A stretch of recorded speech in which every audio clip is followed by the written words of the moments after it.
garoonki marka waxaa loo baahan yahay waxaa tagay injineer hadda oon soo raacnay oo noogu yimid Afmadow waxay diyaariyeen inay assessment ama baaritaan sameeyaan maxaa ku baxaya naqshadii inay diyaariyaan wixii ku bixi lahaa iyagoo eegayo waxyaalaha u baahan yahay garoon misaal Afmadow waxay leedahay jaygo kale Afmadow laga helaa dhagax ma laha laakiin jay leedahay waxay leedahay carakaawada oo laba nooc ah Afmadow leedahay ciidda kale waa yar fogtahay 80 kilomitir meelahaas ee noqon doonta in laga keeno marka mid walba inta dhis ama inta uu jiro fogaan waxay imaanaysaa qariskiisa in la garto gaariga inta soo qaaday intuu hadhowto kiraa uu noqonayo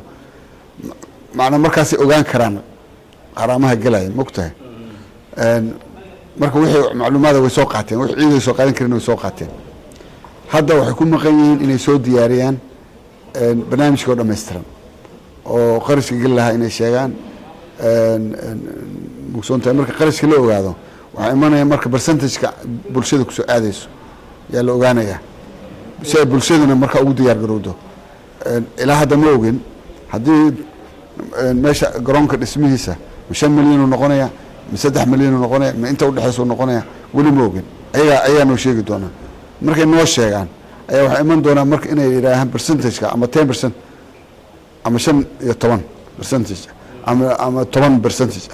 ayaa idinku soo aadaysa lacagtaas uma percentage looga goynaa marka waxa soo baxaya wixii bulshada laga rabay marka waxa dhib yaraanay bulshada inaad u sheegtid xitaa wax laga rabo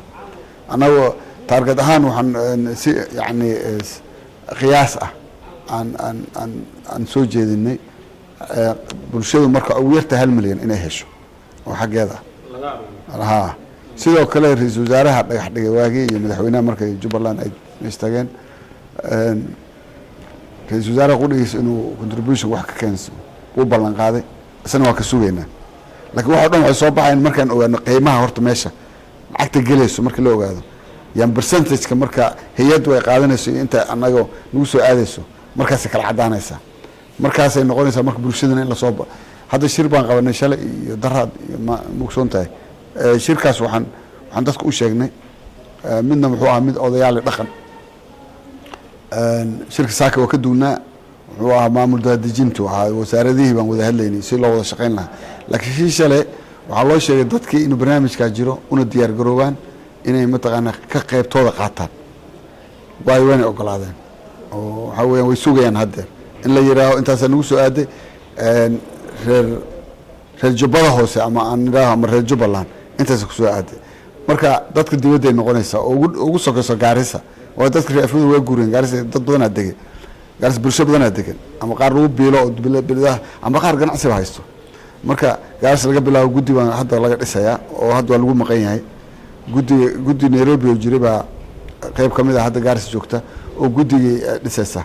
guddi in laga dhiso Gaarisa ka Nairobi la xoojiyo Mombasana bulsho badan adeegtay ayadana mataqaan marka waxay noqonaysaa Kenya meeqa soo bixi karta oo la saari kara ama qiyaas ahaan Jubbaland meeqa bixin karta macal maamulkeedii oo material ha noqoto haduu doono shamiindada iyo qalabka haduu doono laga helo maamulka Jubbaland ama lacag kaas ha noqoto sidoo kale dawladda ku meel gaarka dawladda federaalka ah ra'iisul wasaaraha maadaama ballan qaaday asna qaybta uu ku soo dari lahaa dawladda federaalka soo dari lahayd taas ayadana waa sugeynaa marka waxaan filayaa haddii bulshadu ay markaan ogaano qiimaha meesha ku baxayo percentage-kana aan ogaano waa la qaybsanayaa marka la qaybsado yaa dadku marka sii qaybsanayaan Kismaayo misaa ku soo aadi Afmadow already way bodaa lacagtu way bilowday waxaan ku talagalnay Afmadow 12 bilood 100,000 inay soo xareyso hadda 30,000 ay maraysaa waxaana bilowday bishii 3 bartamaheeda bishii 4 bishii 5 bishii 6 hadda dhamaatay marka Afmadow waa dadaalaysa hadda bishii waday 10,000 lacag ku dhow soo xareynayso aad u dadaalaysa macna 12 bilood 100,000 ugu talagalnay wali waxa inta magaalada waxa harsan dadka baadiyaha waxaan doonaynaa reerka ugu yar inuu 2 neef 3 neef ari ah ama dibi 3 jir ah marka waxa lacag badan meeshaas ka soo xaroonaysa marka Kenya maxaa kasoo xaroonaya maxaa North America ama dibadda kasoo xaroonaya Europe ku jirto oo Australia ku jirto marka waxaan isleeyahay bulshadu haddii lagu abaabulo sideedaba dadku abaabul kama soo haro haddii la abaabulo waxaan isleeyahay garoonkana wuu dhismayaa isbitaalkina wuu dhismayaa jaamacadda way dhismaysaa buundada way dhismaysaa magaalada gudaheeda 5 sano way hay'addu intayna la joogayso 5 sano qorshahooda 5 sano waxaa la rabaa 5 shay